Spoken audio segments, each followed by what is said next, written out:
오늘도 한 주간 주님 앞에 살아가시다가 주의 전에 나와 예배하는 모든 성도 여러분들을 주님의 이름으로 환영하고 축복합니다.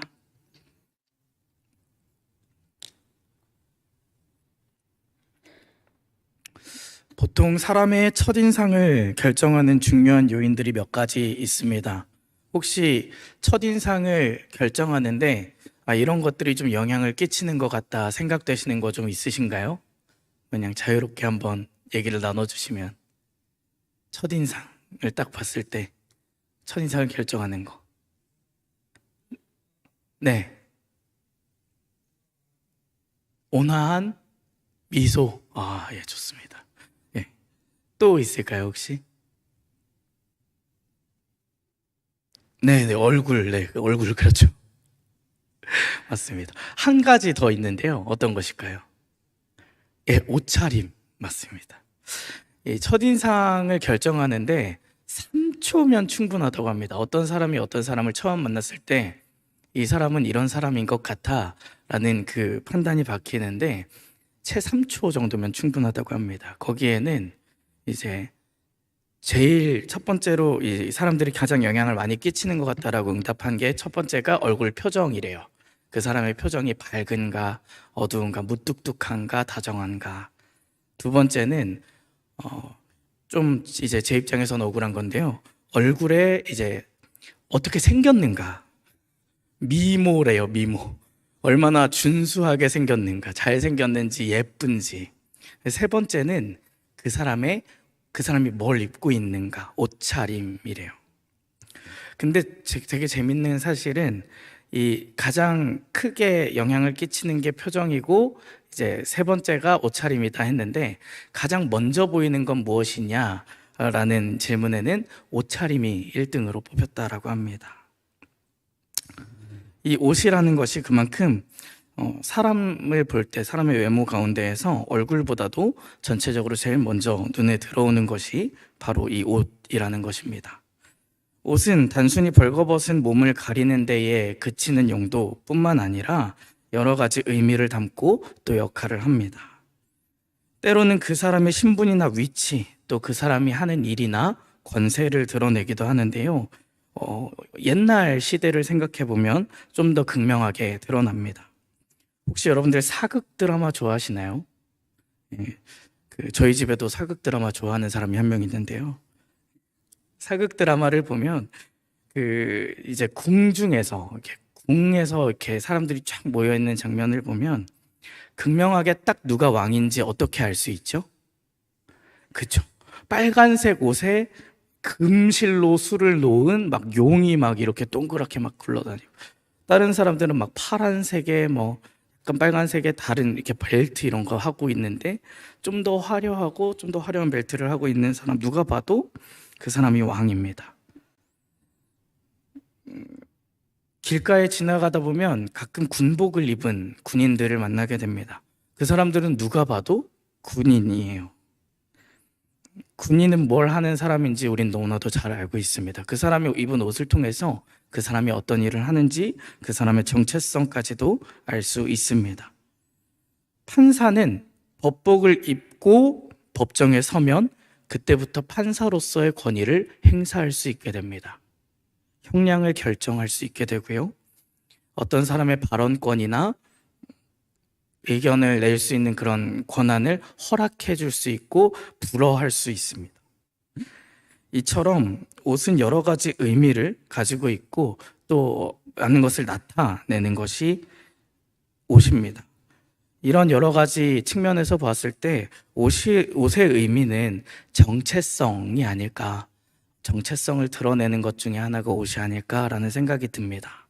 성경에서도 이러한 옷의 이미지를 자주 사용하는데요. 로마서 13장 14절에서는 오직 주 예수 그리스도로 옷 입고 정욕을 위하여 육신의 일을 도모하지 말라라고 이야기하고요.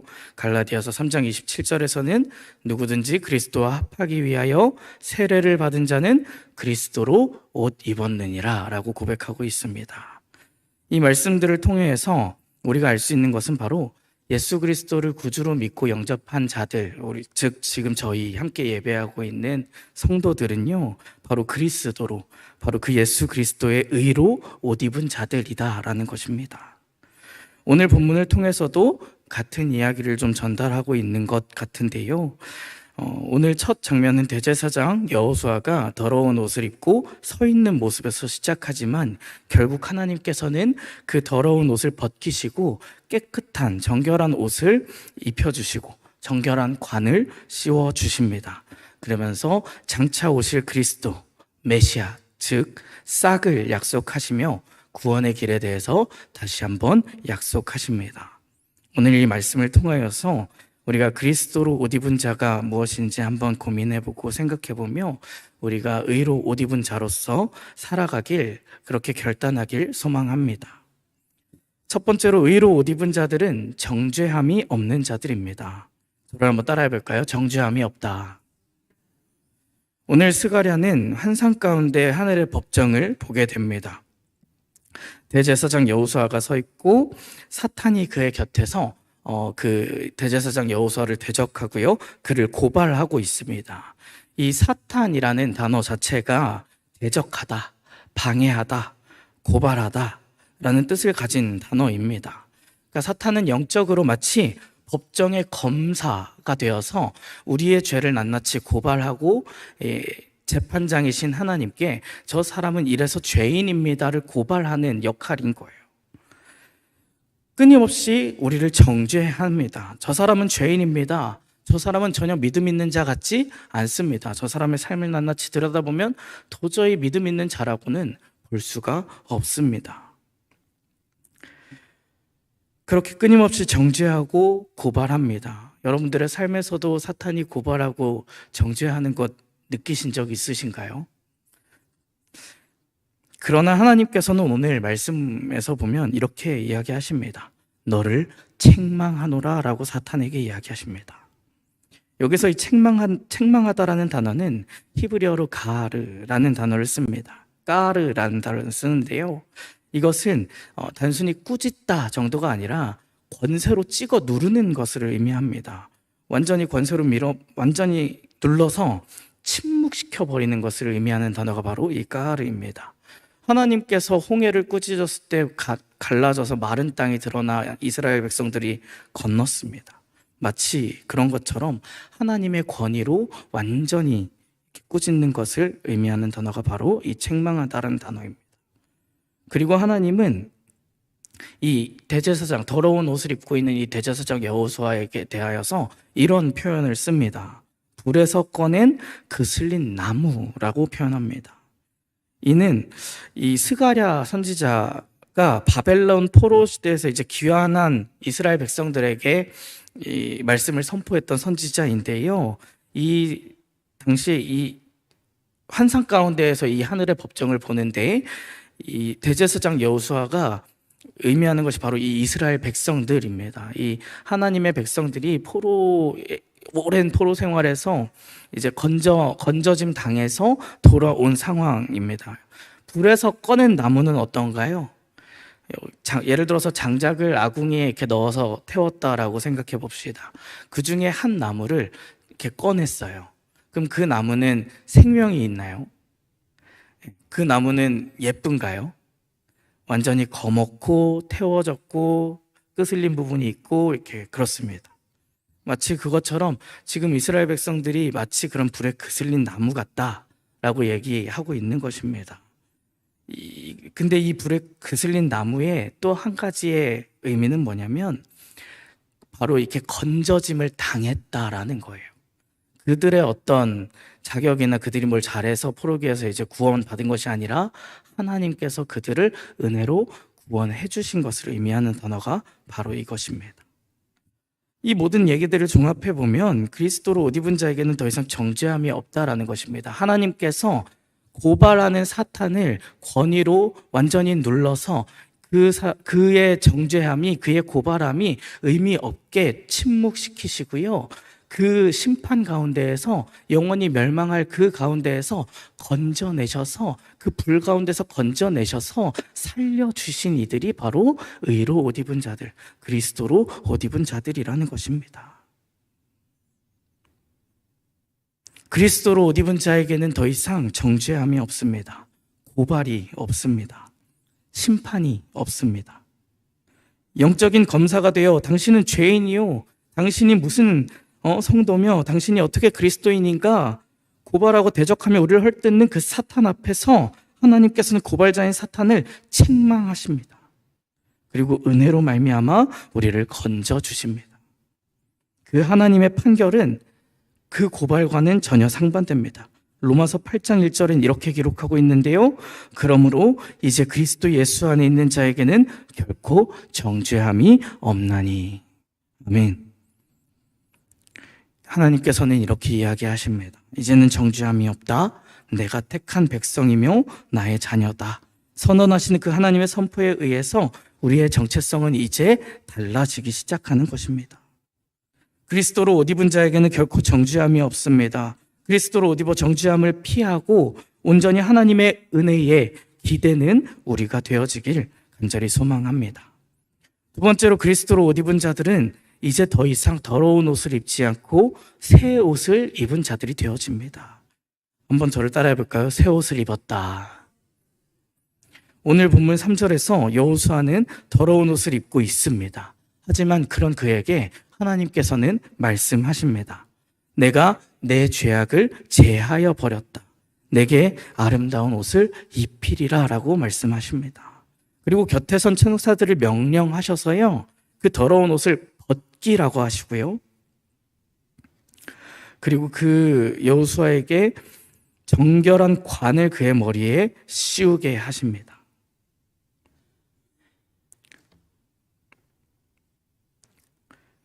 이것이 바로 우리가 믿는 성경, 이 성경이 말하는 의의 옷입니다. 이 의의 옷은 다른 말로 칭의라고 합니다. 우리는 의의 옷을, 이 정결함을, 이 깨끗함을, 이 의로움을 우리 스스로 우리의 어떤 의로, 우리의 어떤 행위나 어떤 노력으로 얻은 것이 아니라는 것입니다. 하나님의 뜻에 따라, 하나님의 선포에 따라, 하나님의 명령에 따라 온전히 하나님의 마음의 뜻대로 행하여진 것이 바로 칭의입니다. 더러운 옷을 벗기시고 깨끗한 옷을 입히시라 명령하신 하나님 덕분에 저희는 깨끗한 옷을 입은 것입니다. 이것을 성경에서는 그리스도의 의를 덧입는 것이라 말합니다. 또한 하나님은 이 옷뿐 아니라 오늘 여호수아에게 정결한 관을 씌워주시는데요. 이 정결한 관의 의미는 대제사장 여호수아가 이제 더러운 옷을 벗고 부정한, 원래 이 더러운 옷이라는 것은 부정한 것을 의미합니다. 오물을 의미해요. 이 더러운 옷을 입고 이제 그 제사장직, 거룩한 곳에서 거룩한 하나님을 섬기는 일을 감당할 수 없는 자였던 여호수아가 이제 다시금 제사장직을 회복하여서 그 일을 다시 섬길 수 있는 그 자격이 다시 생겼음을 의미하는 것이 바로 이 정결한 깨끗한 옷을 입힌 것과 정결한 관을 씌워주신 것입니다. 다시금 그 대제사장직을 회복하여서 거룩한 하나님의 전에서 하나님을 높이고 하나님을 찬양하고 하나님을 예배하며 그의 뜻에 따라 그의 길로 나아가는 자가 될 수 있는 그 자격을 다시금 얻은 자가 되어진 것입니다. 그 온전한 회복을 경험하게 된 것입니다. 우리가 얻은 의가 이와 같다는 것을 잊지 않으시길 바랍니다. 그 온전한 회복을 경험하시고 그 의로 옷 입어서 정말 하나님을 섬기는 그 자격을 다시 얻은 것이 얼마나 큰 기쁨인지 깨닫고 그 일에 최선을 다해 섬기시며 나아가시는 모든 성도 여러분들이 되셨으면 좋겠습니다. 마지막으로 그렇게 의로 옷 입은 자는요, 이 땅에서 샬롬을 이루어가는 자들이 되어집니다. 한 번 더 저를 따라해 볼까요? 샬롬을 이루자.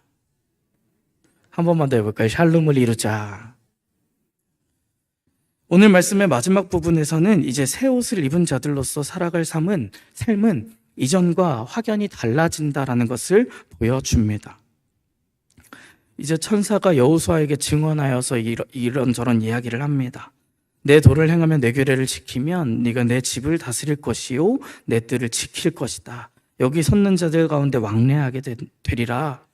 여호수아야, 너와 내 앞에 앉은 동료들은 내 말을 들어라.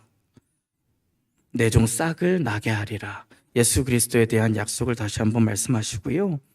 그러고 나서 마지막에 각각 포도나무와 무화과나무 아래로 그날에 서로 초대하게 될 것이다 약속해 주고 계십니다. 이것은 무엇입니까? 하나님의 뜻에 따라서 그의 앞에서 다시 그 대제사장직을 회복하여서 다시 수행하면서 하나님의 도를 지키고 하나님의 도를 행하며 하나님의 성전과 뜰을 지키는 자가 되어집니다. 그뿐 아니라 예수 그리스도를 통하여서 하루에 죄가 다 제거되어지고요.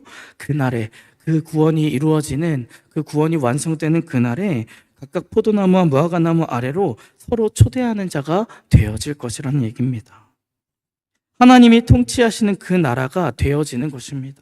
그 무엇도 문제가 되지 않고요. 그 어떤 불화도, 그 어떤 아픔도, 그 어떤 갈등도 없는 그 하나님의 나라가 선포되어지고 그 나라를 이루어가는 것입니다. 그 샬롬을 이루어가고 그 샬롬을 살아가는 자들이 되어지는 것입니다. 오늘 우리가 그러한 자들이 다 되어지길 간절히 좀 소망합니다. 우리를 고발하는 사탄 앞에서 우리의 죄악된 것을 온전히 모두 벗어버리고 하나님의 은혜에 기대어 그 은혜로서 그리스도의 의를 덧입어 깨끗한 옷과 깨끗한 관을 씌워주시는 그 하나님의 은혜에 감사하여 대제사장직을 회복한 여호수아처럼 하나님의 자녀된 그 권세를 우리가 모두 회복하여 하나님을 섬기고 하나님의 전을 지키며 우리의 삶의 자리에서 또 나에게 맡겨진 그 자리들 가운데에서 하나님을 힘껏 섬기고 하나님을 힘껏 예배하며 그 자리에서 샬롬을 이루며 나아가시는 성도들이 되시기를 간절히 주님의 이름으로 축복합니다.